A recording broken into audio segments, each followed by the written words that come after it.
इतराद रजबिल मरजब को हज़रत अली की विलादत का वाक़या इस्लामी तारीख़ का एक अजीम और मुनफरिद वाक़या है।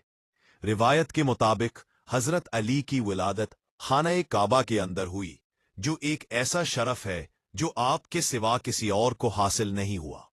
हज़रत अली की वालिदा हज़रत फ़ातिमा बिनते असद तवाफ़े काबा में मशगूल थीं कि अचानक उन्हें दर्द ज़ह महसूस हुआ।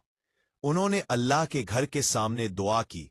इसी लम्हे अल्लाह के हुक्म से खाना काबा की वापस नदरे अल्लाह मौजूद में उन्हें बेकार हुआ। इस जुगे अपने नबी पर वेसाने का राज मुद्दार शुरू करने की कैफियत है। उसके बाद उन्हें और वाक़यात यानी दोबारा दौलत से मुंतकिल नहीं हुआ। इसी तरीके से जन्नत फौजे उलिया के अज़माते इस्लाम में भी बेशक था। याद रखें कि मुश्किलात इस्लामी तारीख की अपनी ऑब्जर्वेशन की शरफ तकसीम करें। सबसे अहम मैं बताता हूं कि दर्द ज़ह के मुताबिक हज़रत अली की विलादत खाना काबा में गिरा करते थे, लेकिन एक लम्हा वक्त ज़ह के मुकद्दस में पानी थी और अपने घर के सामने चलने की कोशिश के कितनी गर्जदे और अजीम दर्द का आपा था।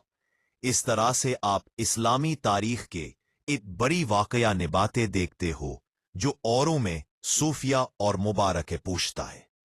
दिस इज दीवार शक हो गई और हजरत फातिमा बिनते असद अंदर दाखिल हो गई। दरवाजा बंद हो गया और 3 दिन तक वो काबा के अंदर रही।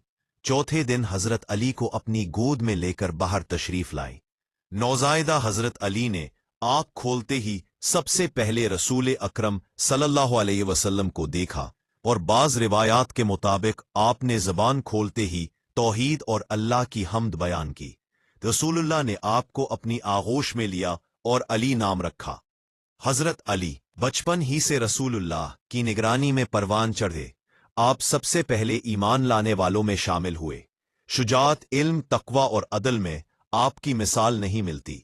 13 रजब का ये दिन हमें हजरत अली की अजीम शख्सियत, कुर्बानी और हक के साथ डट जाने का पैगाम देता है।